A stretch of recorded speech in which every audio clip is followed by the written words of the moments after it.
Ladies and gentlemen, boys and girls, it is my absolute pleasure to say I'm back. And how are you? It's Thursday, June 26, 2014, and this is Day 9 Daily number 717, where I've moved into a new apartment. It's just me. It's just me hanging out here. There's no one else here except perhaps the neighbors. We don't know if they'll be upset or angry at the fact that I'm talking so emotionally with such vim and vigor at 7:15 on a Thursday. We have no idea if they can even hear me right now, but we're pretty sure you can. In today's episode, we're not going to be doing StarCraft analysis or anything of that type. We're just going to be hanging out, having a nice chat, having a nice hello, because a whole bunch of stuff has gone on recently. You'll see, I keep looking to see how the coloring looks on the right, because I have a lamp over here. You can see it like on my arm. You see the highlights right there. I'm trying to decide the appropriate angle. That makes it a little dark. I prefer to have at least a little bit of highlighting, like I'm some sort of TF2 character. Perfect. Lots happened in the last little bit. So what I want to do is just tell you what I've been up to and what's been going on. And then we'll kind of do roughly an AMA. And hopefully we'll figure out how to decorate things. So let me begin way back when I was playing Counter-Strike on that Friday. So I had a unbelievably packed last many days. So on the... Oops, I need to mute this. So there was Friday the 13th that I was playing Counter-Strike Go, which was incredibly fun. I'm still playing a lot of that. A lot. In fact, that's probably the first thing that I will do once this episode is done. I'm still trying to figure out how to re-weight objects in this room so they don't make noise. I think we're okay. I'm going to get distracted by my fan going like that. But anyways, so on the 13th I did Counter-Strike, which was great, but then I had to go to bed and get up at something like 5 in the morning because it was the Spell Slingers call time. And if you didn't watch Spell Slingers Season 1, you totally should. It's filmed at this place called the Hollywood Castle that's way the hell up in the Hollywood Hills. And I mean, this place is insane. It's like an actual castle with like turrets. And it's not like an old castle that's been there but from when, the Vikings took over the Hollywood. It's like constructed that way. Like we get there and they're building more turrets with like modern construction materials. That was kind of weird. But in there they rent the space out to do a lot of filming and that sort of thing. So that's where we did Spell Slingers Season 1 and 2. Went there, recorded. It's just like back to back to back to back, where we film the segment in like one shot, like go, and occasionally, just so you know what the filming process is like, I'll be like, all right, gonna play my 2-drop and pass. And they'll be like, Sean, wait, can you rewind that and say what it is you're doing just a little more clearly? So I'm like, oh, okay, well, I tap these 2 mana and I'm gonna cast. I'm not going to tell you the card because I don't want to spoil anything. But I pay 2 mana and cast this vanilla 2/2 Ninja Bear. And then I pass. So it's not exactly a straight change of, or a straight playthrough of Magic, but it basically is. Like there's no, they don't give us the cards to play. We just get 2 decks and we shuffle them. And then we play a game of Magic. So did that, just straight through all the day. 3 episodes on Saturday, 3 episodes on Sunday, and then on Monday I was like, okay, I'm not doing anything today. I don't want to. Still trying to make sure my teeth are clean, are they? More or less. Good. So Monday I just didn't do anything. Just took it easy because on Tuesday, Wednesday, and Thursday was the Red Bull Battlegrounds, North America, which had this really cool format that I've never heard about. The idea is, in most tournaments, you have like double elimination bracket or round robin. But in this, it's like... God, I'm sorry, I got something in my throat. But in this one, it was... Each person gets 3 lives and then they're eliminated. And once a day, each player gets to choose another person to play against. And that's it. You lose 3 times, you're out of the tournament. So that's kind of cool. There can be some interesting rivalries happening. So Puck comes out and chooses somebody and loses, and then someone chooses Puck. And then Puck wins. And we're like, ooh, that's kind of a cool story. Puck played in 2 matches. Excuse me. I do not know what is in my throat, but I don't have any glasses. That's another new thing I discovered upon moving, but we'll talk about that in a bit. I'll just go drink out of the faucet during the break. Anyways, so that was really cool. We saw Puck get chosen twice. Wow. That's unusual in a tournament to see that occur. And then someone else chose Puck, and Puck lost. And all of a sudden there's that moment where it's like, oh shit, is this format going to backfire? Uh-oh. Oh man, because I'm like doing the commentary, and what I don't want to have happen is for it to be like, well, Puck gets chosen, Puck's dead. Next up, Huck gets chosen again. For the 3rd time, Huck gets chosen, Huck's dead. I didn't want it to be this gang up upon fest. So I'm like praying, and day 1, Puck gets chosen every single time, but wins 3 of them, and then loses 3 of them before he gets knocked out. So that was like really cool. So then like Wednesday happened, the event, Thursday happened, which was awesome because Scarlett was just on fire. And then on the Friday, Saturday, Sunday was MLG. So I did Counter-Strike Go, which is the last broadcast, and then it was Spellslingers, Break Day, Red Bull, MLG, and then on Monday and Tuesday, I just packed up everything. Oh, no, wait, I went to Disneyland on Monday, which I just shouldn't have done. What a stupid move for me to have done events 6 days in a row, and then to go to Disneyland, because JP's in town. I don't get to see JP that much, so I was like, oh, this is going to be great. And then JP was like, we should go to Disneyland, and I was like, yeah! So we went to Disneyland. And I just was dead the whole day, just like, and they were like, come on, Sean, we're going to go on the Tower of Terror. And I was like, I don't want to do it. I don't want to do it. Okay, but make yourself do it. Because, I mean, I think that's like a fun part about an amusement park, that you don't exactly want to go on the terrifying, scary rides, but you kind of make yourself, right? You kind of force yourself to do that a little bit, and then you pat yourself on the back afterwards. I didn't want to, and then I did, and it was the best thing ever.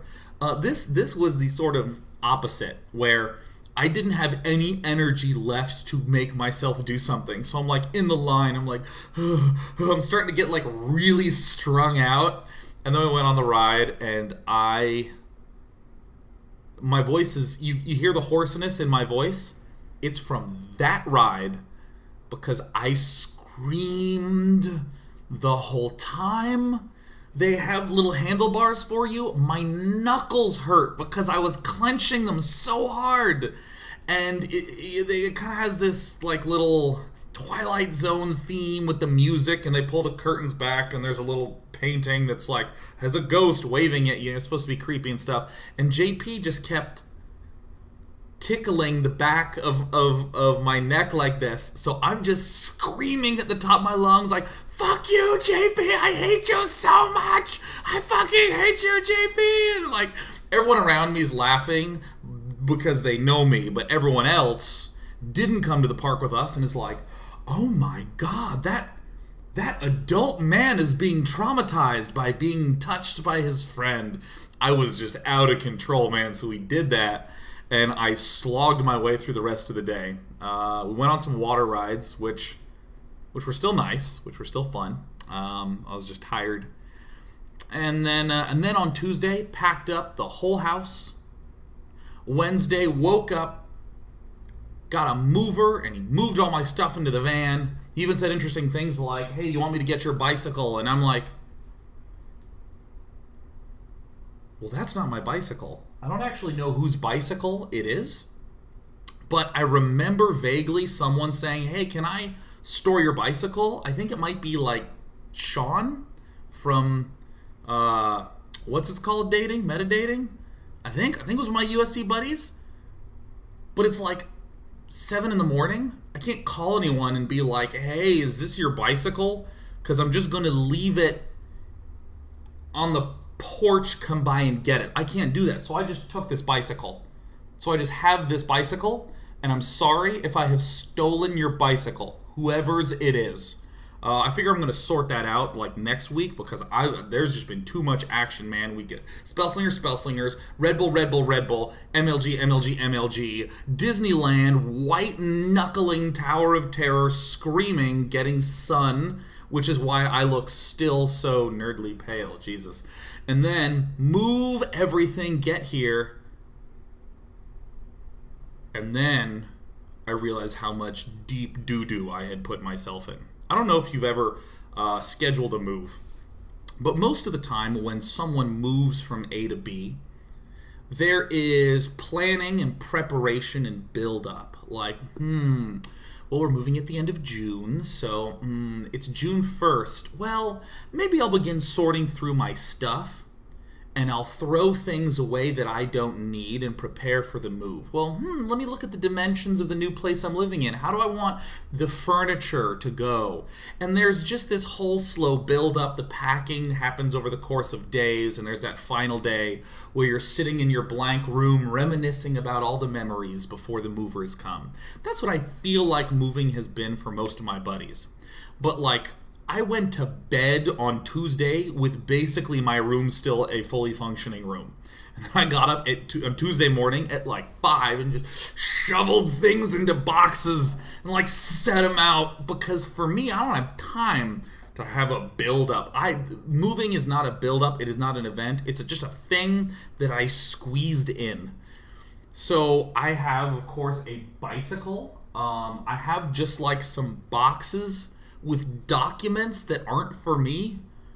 So I took those. I don't know if I'm allowed to throw them away because, I don't know, maybe I'm in the middle of a lawsuit. Maybe someone has sued me, and those are the documents that have affected service of process on me, and I'm just like, a political fugitive on accident. But that's okay, because I can always march away on my stolen bike. But I moved here, and I just put all my stuff down, and he just starts bringing stuff, and he's like, where do you want your computer table? And I'm like, I don't know. So I'm literally in the middle of the living room. I have a TV behind me that's not plugged into anything. There's nothing here. It's just a chair and the exact same desk that I've always been at. There you go. And there we go. That's about as far as I got. And there's interesting things where when you move, the house isn't a house yet. Like there's all the basic housely things that you don't get triggered. Like you need to get toilet paper. You need to get toilet paper. Like I got here and I had to go to the bathroom and I just couldn't do it. I had to like drive to the grocery store to go use the bathroom because I don't have any toilet paper. I could have bought the toilet paper and brought it back and then used the bathroom, but I had to go. So I just drove away from my house to do my waste. There's no soap. There's no paper towels. I don't have any dishes. I forgot dishes. I don't have any dishes. So I don't know. So we're gonna solve something. I don't know. Maybe I can just fill up one of these boxes with water and just tip it gently in. So I'm really thrilled to be up here, though, because I'm now just a short distance away from where I work at Artillery Games. Yeah! And that's basically who I am and where I've been. So I've missed being, of course, here to see the wonderful day nights. We have some of the regulars here. Of course, I glance over, I immediately see Ja Young, Leah the Shadow, Naked X, Kelsey, Idle Satire, who always sticks out a little bit more because he's got the turbo. So he's like, his chat's a little bit farther forward. An extra set of dishes. Yeah, I don't know. Like I threw away like so much sentimental stuff and just kept a stranger's bicycle. That was great. Bachelor life, hype, living alone, living all by myself. And normally that is a sign and a signal to feel a little bit lonely, but in fact I just feel great because I talk to everyone on Skype. I feel, once I got my internet hooked up, I was like, oh, there you go. Oh, we got Darth, KVZN, Quickie 8502. Ooh. And I have paid my rent. My rent is on auto pay now. Beautiful. So what I wanted to do today was just to come back, talk to you a little bit about what I've been up to, because again, even though it's been 13 days since the last broadcast, a lot has gone oneth, and I am tired. I am so tired. So I'm going to figure out my light situation. I'll probably green screen myself tomorrow, and I'm going to be playing Shovel Knight tomorrow. Can't wait. And I figured that we'd do a nice little AMA/Q&A. I just want to say hi and see how things are. You know, usual sorts of funsy stuff. And I will say, autopay is probably the greatest service that has ever existed. Ever. I don't ever want to not have autopay. And I actually think that this is how bank accounts should work. That it should just like show a monthly pie chart of about how much a month you spend on things. It's going to be so good. I have a bed. Yeah, you see, here's the hallway. That door, this door here is to the restroom. And if you go past that, there is an empty room with a bed in it. So Rethix said, so Sean, rolling into San Francisco, what was the first thing you noticed?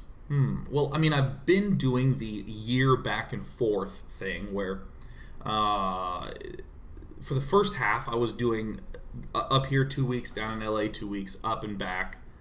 But I started to do actually weekly at the end, so I was driving a mega boatload.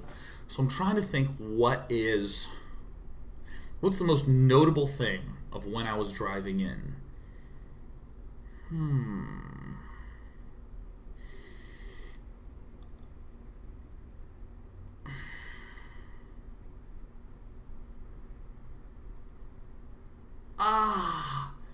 I have choices. Well, okay, here's the thing the very visceral thing that I always notice when I'm driving up. There is a, let me see if I can do this.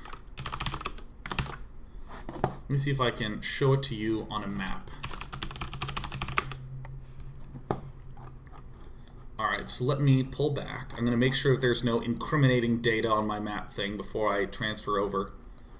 I actually want to see if, let me go to Google Earth.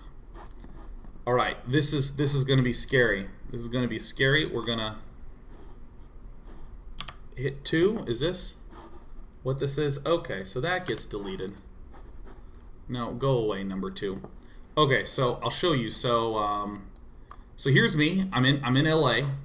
Lived in downtown, and then I go up on the 5. That's disappearing. Here's the 5 freeway. And there's this really, really, really long stretch where I can actually zoom out and you'll see it. See the 5? See here? Oh, gotta zoom in one more. Here's the 5. This is me driving. All along there. There's this magical, nifty place that happens right here. You can't quite see it, but I always know where it is because it's this huge reservoir that I drive by. I would hit the 5 and I would take this reservoir or this road along the reservoir here. And a couple times when I did this drive, it was ultra late at night. So it was like 2 or 3 a.m. And there's nothing else out there. It's just pitch black. And there was a full moon when I was driving once. So it's absolute pitch black with this bright silver moon, no clouds, no lights. And there was just this silver streak across the water. And I remember thinking, dude, this is why people believed in magic. Because this is amazing. Like this, like seeing the reflection of the moon in this water was amazing. So here's me going along. Here's where it breaks off to the 156. So I keep going. And here, right here. Here is, I can, yeah, literally right here. This area. They have garlic fields. So the first thing I always notice that I associate with getting to San Francisco is when I get right here, it smells really, really strongly of garlic. And I always stop at this gas station right here. This one right here. They sell fresh berries over here. And then on this side is the restroom, and the door that to the guys doesn't lock. So a lot of times I just try to get lucky. So to answer your question, that is the first thing that I think of. The good old Gilroy garlic. Man, that's pretty cool, that map software. Right here. God, that's so creepy. There's something really creepy about this, where I'm like, guys, we're gonna use GPS satellite tracking technology to show you where I took a shit without a locked door. Isn't that cool? Isn't that interesting how intimate things get? I can point, I'm like right there. Like, this is the exact longitude and latitude of where I sat clenched looking at a door. Okay, it's not gonna be long, Sean. And everyone's like, oh, interesting. What about the longitude and latitude that I performed that activities at? Yeah, so what we're going to do is we're going to take a break. I'm going to get some water. I'm going to drink it like that. And when we come back, let's take some questions. If you have any questions, that's the right thing to do. Because this is a For Fun AMA on daily number 716 episodes we did elsewhere. And thusly, Season 2 of the Daily begins. Yeah, season 1 of 24 was 24 episodes, but like Season 1 of the Day 9 Daily was like 716 episodes, and I just wish it had more organization. We'll be back.